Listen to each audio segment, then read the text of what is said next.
Canadian investor probing Chinese election interference resigned. The U.S. will bear 4 major consequences if it fails to protect Taiwan. Honduras opens embassy in China after cutting ties to Taiwan. Canada's wildfire, CCP's media says, is due to U.S. chaotic leadership.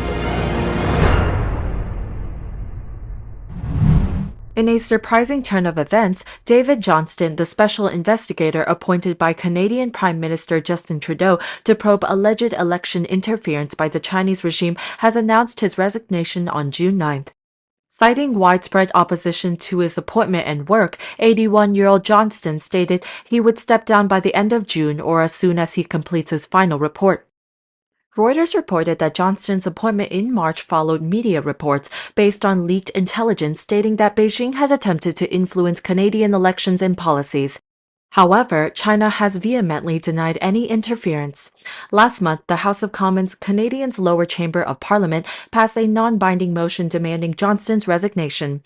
Critics of his appointment argued that he either disregarded a genuine issue or that his close friendship with Trudeau led to an improper appointment. In a letter addressed to Trudeau, Johnston said, "My objective was to help build trust in our democratic institutions. I have concluded that, given the high partisan atmosphere around my appointment and work, my leadership has had the opposite effect." In response to Johnston's resignation, Government Minister Dominique LeBlanc thanked him for his service and denounced the unwarranted and unacceptable attacks on his position and work.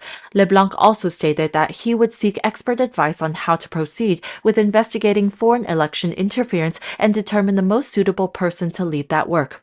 Following Johnston's appointment, 3 opposition legislatures revealed that Canada's spy agency had informed them about being targeted by Chinese interference. Additionally, Trudeau's government expelled a Chinese official last month after it was discovered that he had sought information about the family of one of the legislators. China-Canada relations have been strained since late 2018 when Canadian police detained Meng Wanzhou, chief financial officer of Huawei. Subsequently, Beijing arrested 2 Canadians on spying charges. All 3 individuals were released in 2021. At the Center for Strategic and International Studies, on June 8th, U.S. Senator Dan Sullivan gave a presentation entitled "Why Taiwan Matters." Sullivan believes that the U.S. needs to do more to prevent China's regime from attempting to invade or blockade Taiwan. The senator added that he has been lobbying to convince U.S. allies to adopt a standard response to any military activity by the Chinese Communist regime that threatens Taiwan or the region's safety. Sullivan suggested that Americans need to understand why Taiwan is important to them and said the U.S. should seriously consider military intervention if China's regime invades Taiwan. The author of the STAND with Taiwan Act legislation believed that if China's regime won any invasion of Taiwan, the U.S. and world would suffer 4 major consequences. The first consequence is that the U.S. and global economies will be dealt a huge blow. Second, the U.S. and its allies will suffer geostrategic losses in a key part of the world.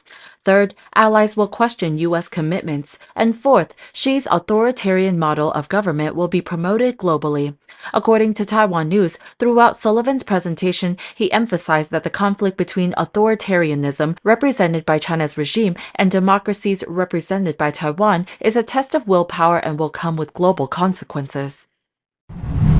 Honduras opened an embassy in Beijing on June 10th, months after the Central American country broke off relations with Taiwan to establish diplomatic ties with China. Citing an article from China's official CCTV, AP News reported China's Foreign Minister Qin Gang and his Honduran counterpart Enrique Reina took part in the embassy's inauguration on the morning of June 10th. Honduras would expand its staff and still needs to decide on the embassy's final location. In March, Tegucigalpa ended its decades-long relationship with Taipei and established formal relations with Beijing. This move has made Honduras the latest in a string of nations to cut ties with Taiwan. China sees self-governed Taiwan as a breakaway province to be retaken by force if necessary, and prohibits its diplomatic partners from formal relations with Taipei. The symbol of the 2 sides strengthening diplomatic ties came during Honduran President Xiomara Castro's 6-day trip to China. She is reportedly meeting with her Chinese counterpart, Xi Jinping. On June 9th, Castro made her first trip since relations were established. She visited the New Development Bank's headquarters while she was in Shanghai. The BRICS countries, Brazil, Russia, India, China, and South Africa, created the bank. Castro's office announced that Honduras has asked to be admitted to the bank. Amid heightened tensions between Beijing and Washington, especially over China's growing aggressiveness towards self-ruled Taiwan, the relations established in March were a diplomatic victory for China. Additionally, it indicated China's expanding sway in Latin America. Currently, Taiwan only has formal diplomatic relations with 13 nations, most of which are developing and underdeveloped countries in Central America, the Caribbean, and the Pacific. On June 7th, New York had to suffer wildfire smog in Quebec, Canada. The Global Times, the mouthpiece of the CCP, reported that netizens in China mocked New York for being engulfed in smog, saying it was a moment of losing face for the U.S. Global Times quoted experts from CCP's regime saying that the smog in New York is due to U.S.'s chaotic leadership and bipartisan tussle. Americans should be prepared for frequent visits of toxic air. Global Times experts asked the U.S. to learn from China's great achievements in improving air quality in the past years to deal with this environmental pollution situation. The strange thing here is that the experts of the Global Times did not advise that Canada should learn from China's regime's anti-pollution model. Instead, it advises the U.S. CCP's newspaper, on the one hand, quoted netizens suggesting that the U.S. should adopt the Chinese regime's environmental protection policies, but on the other hand, cited experts who said that the U.S. could not apply these policies because the U.S. government is not the communist government. According to Breitbart, China is, in fact, the world's worst carbon emitter. The Communist Party has sharply increased coal consumption in recent years, disregarding the environmental promises in the Paris Agreement on climate change. Beijing has long been one of the most polluted cities in the world. The city with the worst air quality in China is Hotan. It is the second most polluted city in the world as of 2023, behind only Lahore, Pakistan.